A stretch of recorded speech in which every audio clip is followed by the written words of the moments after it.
Marupsing, aikoina ngasigi episode asida MK220 Hairiba logitech tagi product asi kmaina tawbagi habadu charakpa ma yengminasi ko. Si box se dum hek hangtokpaga aikoigi sida mouse ama leire nakandagi mouse sibidi aigi aina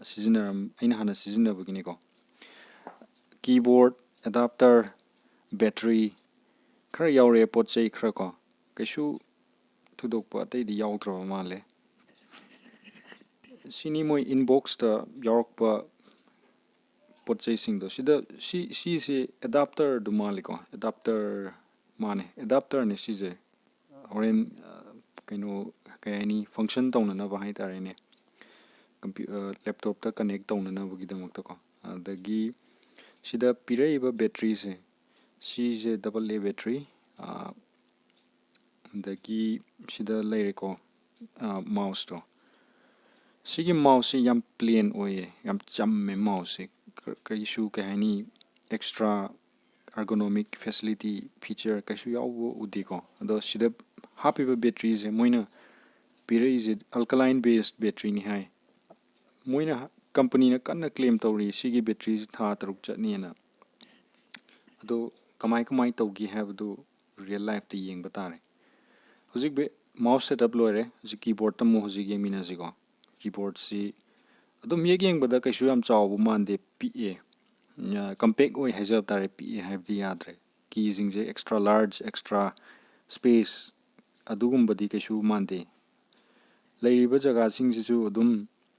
kai haini functional oibagi mawong ni nakandagi sijna keyboard ki ju battery attached to homni ko sije ada keyboard happy je sidi AAA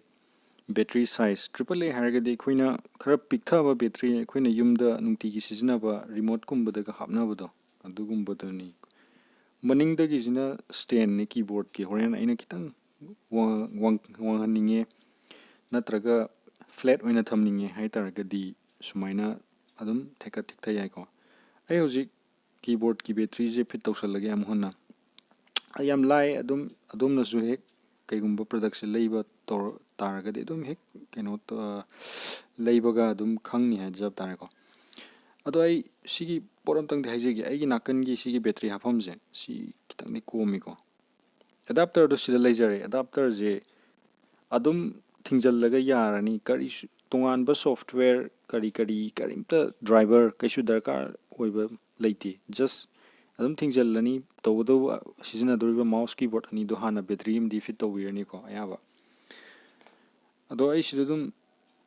jarage ai mai se lighting je kitang ngakpi gani khar thakat pa male ado si dum refresh to ure adagi dum lengba hyped ure ko somda ado ai notepad hang to ga hyped type to ga kamain tawgi habdu hyped wanjarge ko notepad hang tokjage ai leirakpa keyboard to dai ni ko nammi je ai gi imta natti ko hana inbuilt sin natti hajariba music notepad sila leire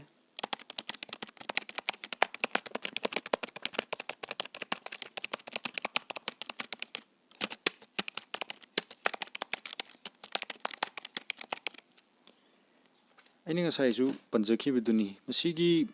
nakan gi se keyboard ki battery hafam je sidi kitang komdrak law dono tawe masim tang drawback haijab tare sigi product sigi atai di kaishu leite ba male sida sini hojiki keyboard ki sawong sada haip tare ne stand doi habet hangtok jage cherangji tok jage blade still laser ko keyboard and mouse